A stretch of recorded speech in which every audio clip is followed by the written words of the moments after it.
Hi, everybody, and welcome back to Nellie and Ruth Designs.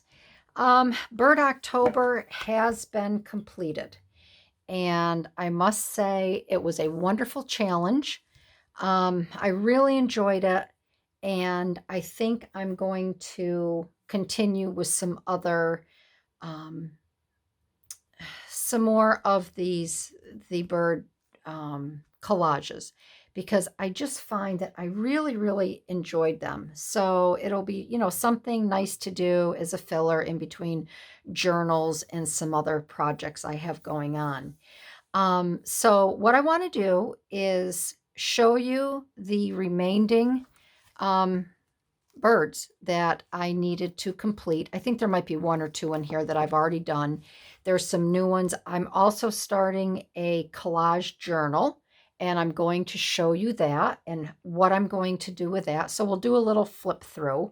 Um, so I want to get started, but first I want to thank everybody for joining in. I know this has been an interest to some of my viewers, others not so much. But I do want to thank those that have commented and have followed along on Instagram, um, you know, pertaining to this particular challenge.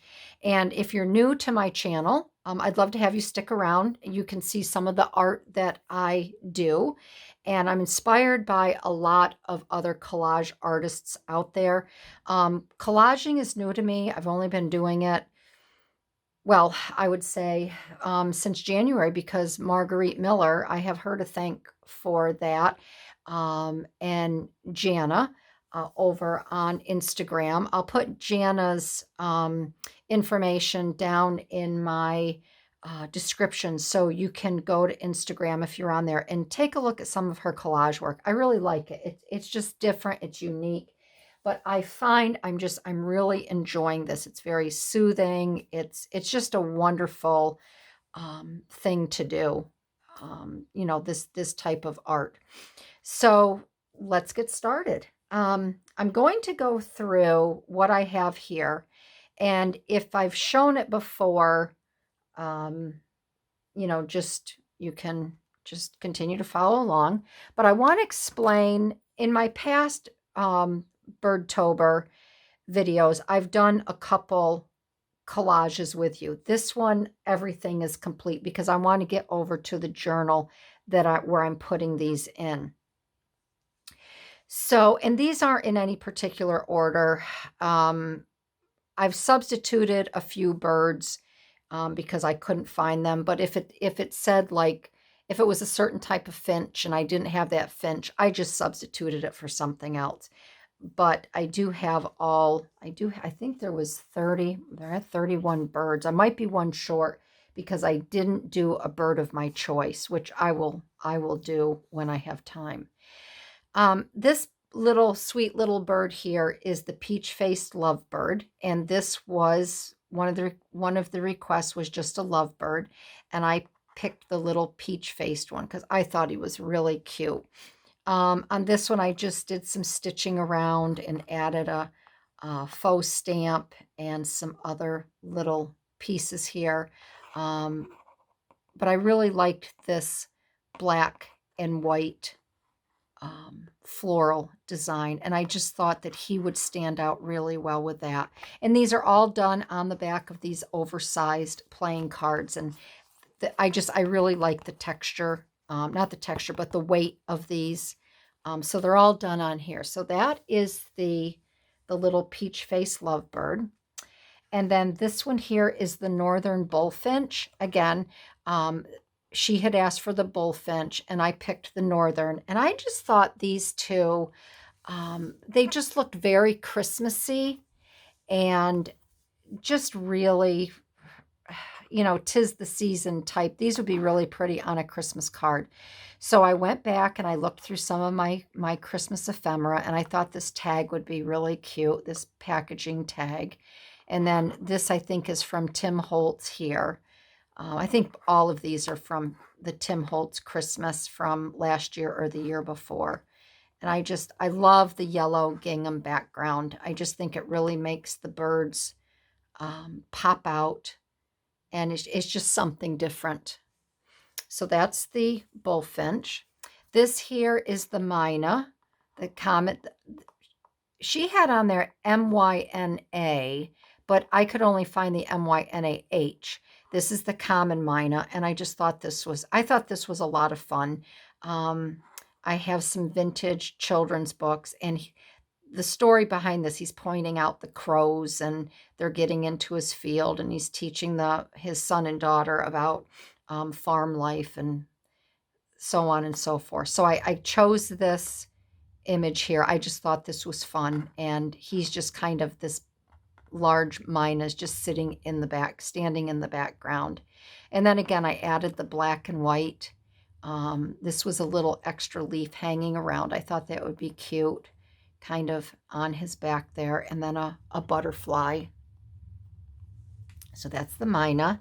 This one here are turtle doves, and I could have gone the Christmas route on here, but I didn't. I had found I wanted to do some crazy stitching on this, and this is just the background I used.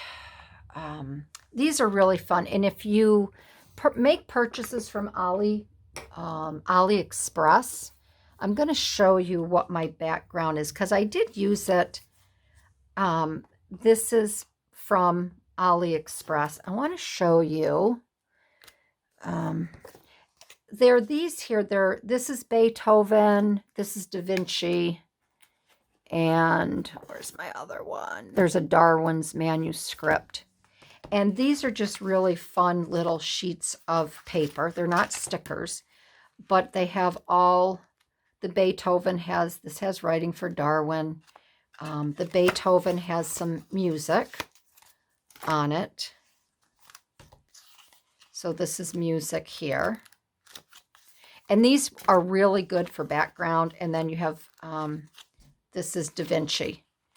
And you've got some drawings on here based on Da Vinci. And these are just really fun backgrounds. And I just kind of piece them together like I'm doing a little masterboard. And I think they just turn out really, really nice. So the first thing I did was I put my papers down, and then I did my crazy stitching, which I love to do. And I put that on there. I stamped the background a little bit. Then this here is a design from Mrs. Cog's Crafts. And I don't know what set this comes from, but I had taken quite a few of her flowers, and I had printed them out on almost like typewriter paper. I wouldn't say it's tissue paper. It's more like a typewriter paper. It's a little bit thicker, but I really like how it comes out. So I just ripped this one out, added this little piece of ephemera here. This here, I believe, is from AliExpress, and then this comes in a little paper pad. These are all tickets. There's Led Zeppelin. This is the Beatles. These are all concert ticket styles. And then a faux stamp here. So I thought this was pretty. And then this one here is the Eurasian Jay. And I just thought this was a lot of fun. The little girl that's out getting the mail, and she sees this gigundo bird coming down. I don't know if she's trying to get the letter into the mailbox or if she took it out and she's running for her life. So she's either trying to get there and she's scared of the large bird. But I thought this was fun. I added a little postage stamp here and a postage stamp up here. And then I'm not sure where this comes from. I don't know if it's this might be from AliExpress as well. I get a lot of things from AliExpress. My daughter-in-law got a lot to sell on Etsy, and then she just wasn't into the selling, so I purchased everything that she had bought. And I just thought this would be nice to have a little bit of red accents in here. So that's the Eurasian Jay. And then this one here, is the Western Greenfinch. Now, this one I think was a finch. So I picked the Western Greenfinch. And I thought this was really cute. Again, this comes from a children's book. And then we have the finch here. This is just scrapbooking paper that I had. And this here was a scrap. These little holly berries. This actually was a Christmas, it was a pink Christmas pad. This is the other side, what's on here. I added a butterfly and some little floral ephemera. So I thought that was pretty. And then this one here is the red-tailed black cockatoo. I think it was just the black cockatoo that was requested, but I did the red tail. And then I thought this one was fun here. I tried to imagine what these two birds are doing. And then when I saw this woman here with the shopping cart, I thought, yeah, shopping is for the birds. So I had to add that little snarky humor. And then my background here is 3 layers of a vintage dress pattern. I thought that would be fun. So you can see the card, a little bit of the red, the card behind it. So I did 1 layer and then I did a second layer and then I just ripped and tore some other pieces and then glued them down where I wanted it to be a little bit darker. And then I stitched around the side and then just added a couple more little pieces of ephemera. But I like this. I like the sound of it, the feel of it because of the vintage pattern. And then let's see, what do we have next? We have the Golden Oriole. And I thought this was fun with the edition card. This is a flash card, some washi tape. Again, this is just scraps of of scrapbook paper that I had in my bin. I didn't want to use any, take any more paper and cut it. So I used some scraps. These are both washi tapes. The pink floral is washi. It's a wide washi. And then I did the thin strip. And then just a little floral here. I think this might be a Tim Holtz. These might be Tim Holtz pieces of ephemera. And then the Orioles. And then this one, again, because it's October, we have to have some more skulls and Halloween. So the request was a warbler, and I chose the yellow-breasted flycatcher warbler.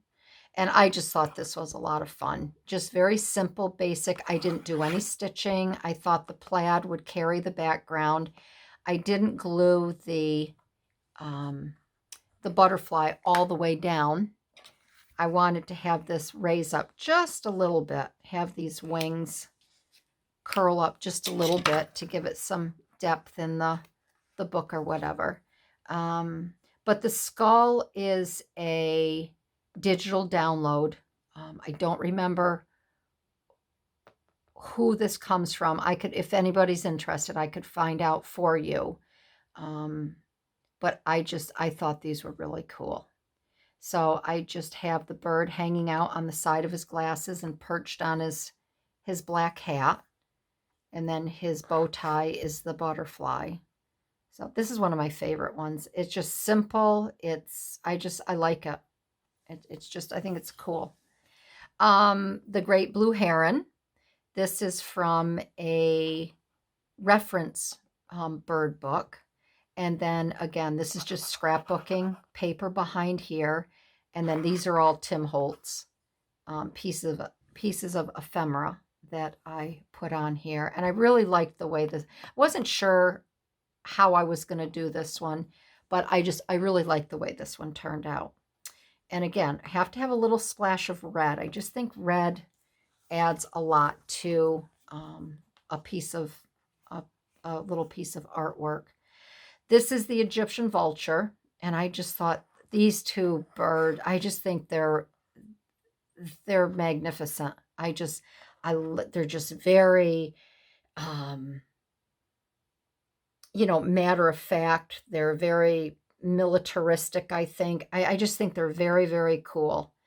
And this came in the pair. So again, this is from In the Ink, and I really like her work. And I just thought this would be a nice touch behind there, because we've got the black and the white, or black and cream. I thought I would continue that there. And again, um, this is some scrapbooking paper, but I don't know if this is from Karina or where, but this, again, this is a digital download behind her. And then split the paper in half, and I used the bottom half here, and then I took the top half and put it, or actually this was the top. I just kind of flipped it around, ripped and tore. I cut it and fit it, and a little bit of stitching. Sometimes I don't like to stitch all the way around. I like to add just a little tiny bit to it, but I think that's cool. And then this one here, this is the barn owl. And again, this is the dad with his kids on the farm. And because it's a barn owl, I thought it would be cool to have the barn in the background. And just very simple. This is a piece of Tim Holtz ephemera in the back along with this. And then this was my barn owl from my bird book. And then and here you can see this is the Beethoven paper behind here. And I really like the way that paper is in a collage as a background. So that's the barn owl. This one you had seen. This is the conure with the little gnome and the mouse. After the long last rain, Theodore found himself in a strange land. So we had done that in one of the previous videos. Okay, so let's see. We've got two more here. This is one of my favorite ones. This is the cockapoo. And before I wasn't sure about the cockapoo, but I want to tell you, I didn't write it down, and I still have it up here.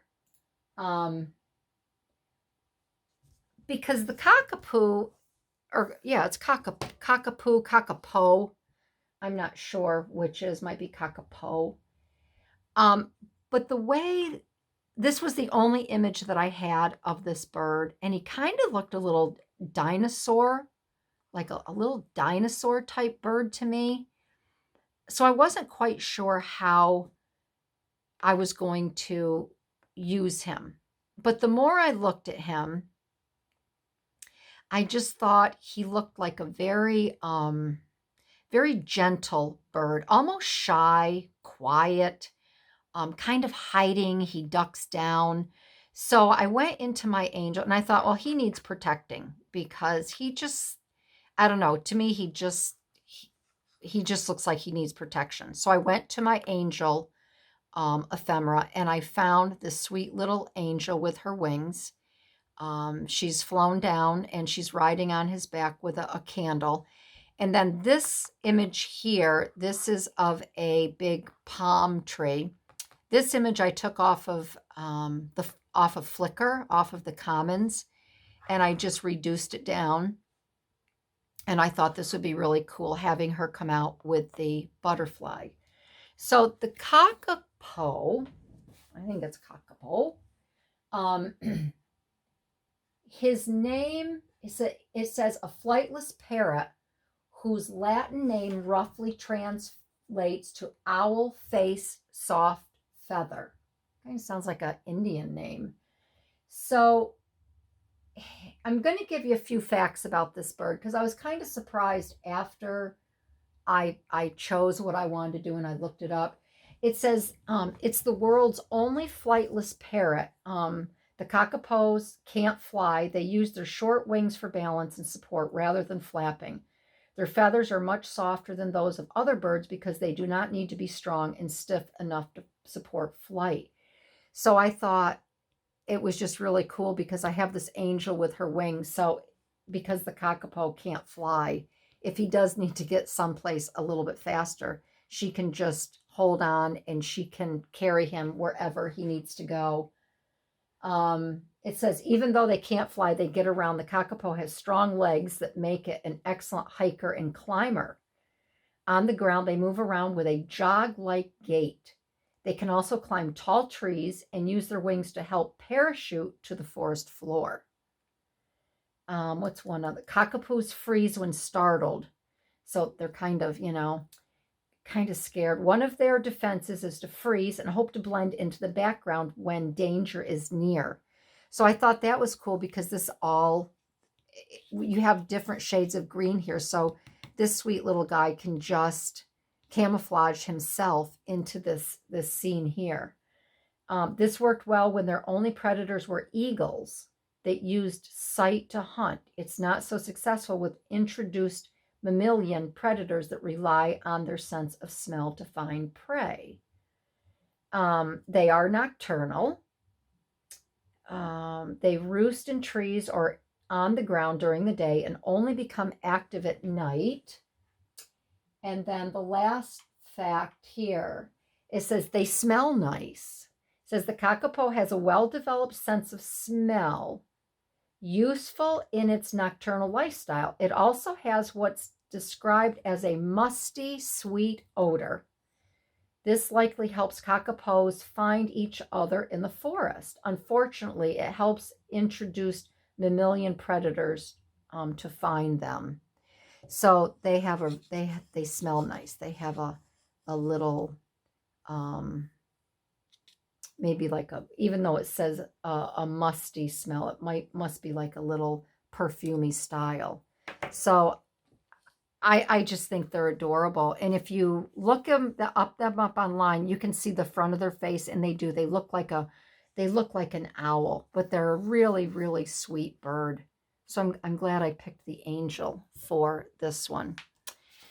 And then the last one that I did is the Mixus. Is it the Mixie Macaw?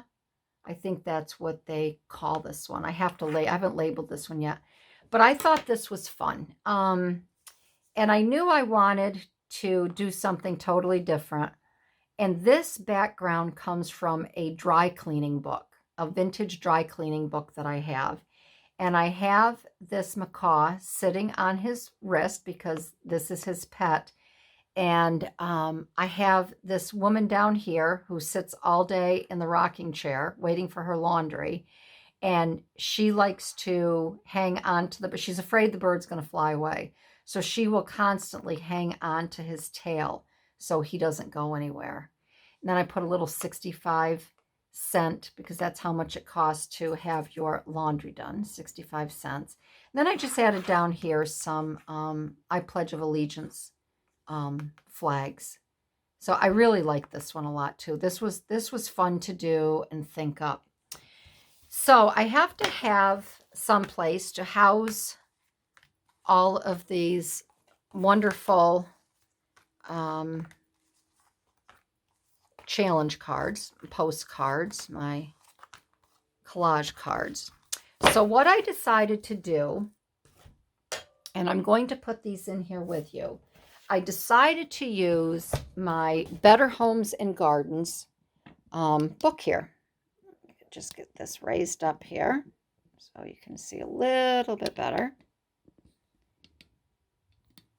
I decided to use this book, and I did a while ago, a couple weeks ago, I did do a video on different types of journals you could create. And in there, I did show the Better Homes and Gardens book. So this is going to make this into a junk journal. But for now, I'm going to house all of my my cards in here that I have created. And then I'm going to put the new ones in, and then we'll go through and do a quick flip through. So with this, if you remember, these come with dividers. It starts with 1, and I took the other pages out. I took all of these pages out that go in it, and it goes up to 20. And it has different categories: evergreens, vines, pools, shade walls, so on and so forth. So I took all of these out, and I left in here what I will start to work with. So I took the first one, so you can see this is one, and I wanted to make this again a junk journal style collage book, um, to put these in here, and then I'm going to be journaling on pages that I leave in here. So I took the first index card, and this again is an image from Flickr, and I downloaded it into my computer, into my file folder, and all I did was I printed this out, and then I traced around here. I cut it out, adhered it on here. Then I just added a couple simple, very simple pieces of ephemera here, some washi tape down here, and then I grabbed my alphabet stamps and I stamped Birdtober on here. And these are the stamps that I used. I don't know if this is part of the Free to Flourish, but I really like these. These are like typewriter style alphabet stamps. So I used these to stamp this out. And then the ink I used I used StazOn. And I didn't want to use, this is Timber Brown. I didn't want to use a black. I mean, this is dark enough right here. So I stamped Birdtober on there, and I'm going to put this, label this in the front here. So this will be the beginning of the journal. And so I know it's Birdtober. So this you've already seen. This is the rooster. And then this is the Campo Flicker. And then I'm leaving a few pages in between because I will journal on these. I'll prep these. Then we have the macaroni penguin. And then we have the hummingbirds. I'm doing this sideways here, the hummingbirds. And then we have the swan, which you saw. We have the zebra finch, which was a lot of fun to do. And I placed this here. I did not put them in the same order that we were supposed to create each day. I'm doing it according to color and what I have in here. So we have the zebra finch. And then we have the pileated woodpecker, which I love this. And I decided to put all of these on black cardstock because I just think that the black makes everything pop. I didn't want to do it on a cream or whatever. This is the secretary bird. These are the snow bunting. And then we have the Carillion warbler with Dick and Jane. The birds are up here. And I'm not sure if you saw this one. This is the crested drongo. And I thought this came out really pretty. Again, I used scrapbooking paper on the back. And then this is I have a whole book of daffodils. And I thought that the black and the orange and the yellow just went really pretty together. And then you saw these. This is the Philippine eagle, scaring that poor girl to death there. And then the red-necked avocet. And then this one here is the northern lapwing, walking in the opposite direction of the three little maids. And then this is where we start putting in the new. So I'm going to get these in. And that way you can look at these again. And all I'm doing is I'm just running a couple little pieces of tape. I'm not gluing them in. It'll be easier to take these out. If I ever want to take them out, if I just put a couple little pieces of tape on them. I know sometimes when you get old scrapbooks and you go to take out the cards and things, sometimes it rips and tears. And so I'm just putting these in with, and they're good. They stick really well with the double-sided tape. So, but I think this will be, this is going to be a fun, oh dear, this will be a fun journal to work in. And I'll just do each page, you know, as I start to, you know, work in it. And maybe I can do a few pages here and there with you.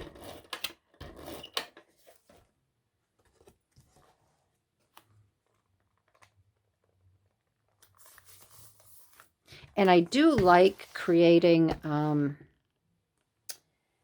horizontal pieces.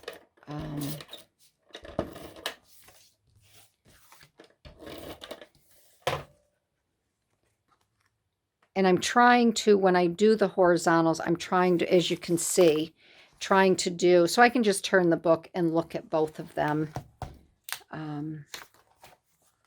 you know, at the same time. So that's one thing that you want to keep in mind as well when you're, you know, when you're working in a journal and you have some horizontal postcards or whatever. Try to keep them in your book, you know, so you don't want to have a vertical and then horizontal. And so I'm trying to just keep a little cohesiveness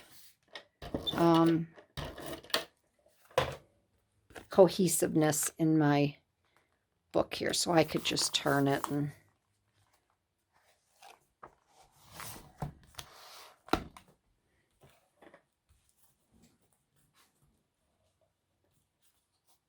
so if you participated, you know, in the Birdtober, I'd love to know how you're keeping your pieces that you worked on or you created. I had to think a little bit as to what I was going to do. I didn't really want to put them in something with a pocket, because I didn't want to cover up, you know, any of the, you know, the art. I wanted to see the whole card when I went through. And again, it's nice, like if I don't like this page here, if I decide, oh, I want to do something else, or I can, you know, you can change your pages out when you have a three ring binder. Well, this is a 5-ring binder, but you're not stuck, or you're not committed to putting something in and then saying, oh, well, I wish I had, you know, like if I wanted to change this out and have flowers here, I could do that. I could go through and find some other paperwork,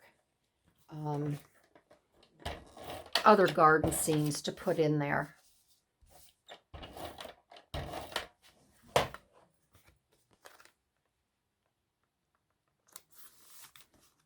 And I didn't realize how quickly this would, I guess, fill up.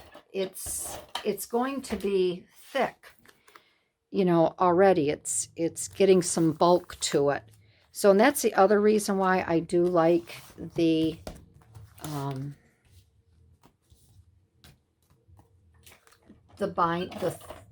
ringed binders.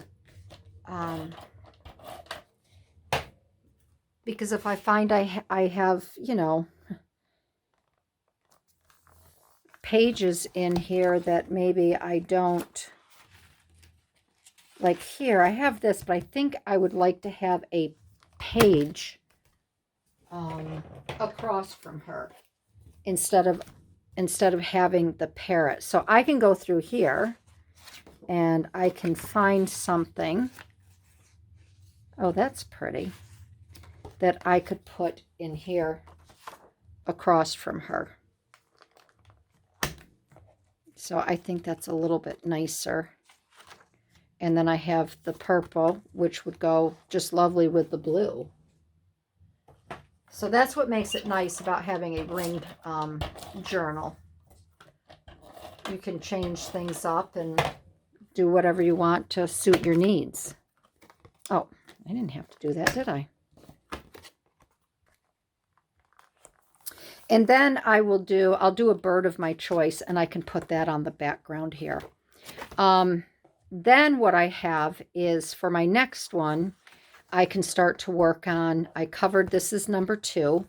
And again, I took this image off of Flickr, off of the Commons, and then I'll most likely put my other challenge behind here, which was the Fall into Cuteness collages that I did as well. So I think this is just a lovely way to, and see how thick that is already. But I think this is a lovely way to put your collage work in and keep it. And then it's going to make a lovely journal. And then again, like I said, I can do whatever I want here. If I want to put some lined paper and then do some artwork around that, I can. But I think this will be a really lovely way to keep all of these really lovely images of these birds in here. And it would give me, you know, a really nice opportunity to come in. You know, I could make this, you know, what I'm grateful for, that style. Haven't decided exactly what I'm going to do with it yet, but I'll just work on it as I go. And I think it's going to be fun. So I do encourage you, if you are not sure how to keep your collage art that you create, this is a great way to house it. And then, you know, it's also, if you have a little home library or your craft room, or even down in your living room, or you have a garden shed, you know, you can put this type of book even out there and just pull it out every now and then. And, you know, it's a nice book to flip through and look at. So that is it. Birdtober has come to an end. I hope you enjoyed this video. I hope it inspires you to try some collage work if you've never done it before. It's very relaxing. It's just a wonderful form of art where you can use your imagination. And I encourage you to take a look at, there's so many different styles of collage art out there. Marguerite Miller, she's got some fantastic videos. I highly suggest you go. I watch all of her stuff. She's a wonderful teacher and she has great tips. So I highly suggest that you watch Marguerite Miller if you're not familiar with her. I'll put her link in the description below. Yeah, so I want to thank you for joining in. If you like this video, I'd love to have you give me a thumbs up. I'd love to hear your comments. And again, if you worked on this project, I'd love to hear how you're housing your cards or postcards, or if you've done them in a glue book, however you've done yours. I'd love to know how you're housing your work. So thanks everybody, and I will see you in my next video. Alrighty, bye-bye.